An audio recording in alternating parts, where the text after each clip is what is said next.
കളിക്കളത്തിൽ കുട്ടികളെ ജയിക്കാനും തോൽക്കാനും പഠിപ്പിക്കണമെന്ന് മന്ത്രി വി അബ്ദുൾ റഹ്മാൻ പറഞ്ഞു.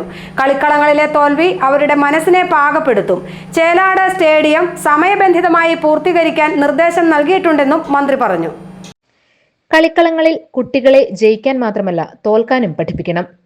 തോൽവി അവരുടെ മനസ്സിനെ പാകപ്പെടുത്തും. കൂടുതൽ കരുത്തോടെ വിജയിക്കാനുള്ള ശ്രമം തുടർന്നുണ്ടാവുകയും ചെയ്യും.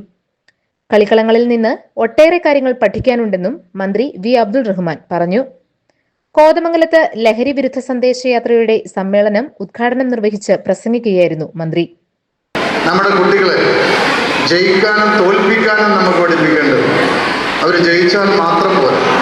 കായിക മേഖലയിലൂടെ ആവുമ്പോൾ കളിക്കളങ്ങളിലെ തോൽവി അവരുടെ മനസ്സിനെ പാകപ്പെടുത്തും. കളിക്കളങ്ങളിൽ നിന്ന് ധാരാളം കാര്യങ്ങൾ നമ്മുടെ കുട്ടികൾക്ക് പഠിക്കാനുണ്ട്. ജീവിതത്തിൽ തന്നെ പകർത്താൻ കഴിയുന്ന ജയവും തോൽവിയും ഏറ്റവും അധികം പഠിക്കേണ്ടത് കളിക്കളത്തിൽ നിന്നാണ്.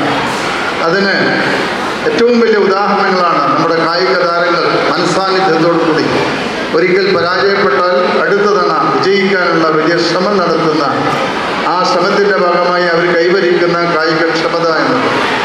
നമ്മുടെ കുട്ടികൾ പരീക്ഷ വരുമ്പോൾ അതല്ലെങ്കിൽ മറ്റുള്ള ഏതെങ്കിലും പ്രശ്നങ്ങളിൽ ഇടപെടുമ്പോൾ വലിയ സ്ട്രെസ് അനുഭവിക്കുന്നു എന്നാണ് പറയുക. പുതിയൊരു വാക്കാണ് സ്ട്രെസ്.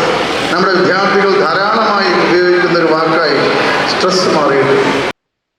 ചേലാട് സ്റ്റേഡിയം എത്രയും വേഗം പൂർത്തീകരിക്കാൻ എഞ്ചിനീയർമാർക്ക് നിർദ്ദേശം നൽകിയിട്ടുണ്ട്. സമയബന്ധിതമായ പ്രവർത്തനം അവർ നടത്തുമെന്നും മന്ത്രി കൂട്ടിച്ചേർത്തു. എല്ലാ പഞ്ചായത്തിലും ഒരു കളിക്കളമെങ്കിലും നിർമ്മിക്കാനുള്ള വലിയ ശ്രമമാണ് നമ്മൾ നടത്തി വരുന്നത്. ഇപ്പോൾ ഇവിടെ തന്നെ നിർമ്മിക്കുന്ന സ്റ്റേഡിയത്തിൻ്റെ നിർമ്മാണം കുറച്ച് വൈകിട്ടുണ്ട്. അത് ഏറ്റവും പെട്ടെന്ന് തന്നെ പൂർത്തീകരിക്കാൻ ബന്ധപ്പെട്ട എഞ്ചിനീയർമാരോട് അഭ്യർത്ഥിച്ചിട്ടുണ്ട്. അത് സമയബന്ധിതമായി തന്നെ പൂർത്തീകരിക്കാനുള്ള ശ്രമം അവർ നടത്തും. GTV news, Kothamangalam.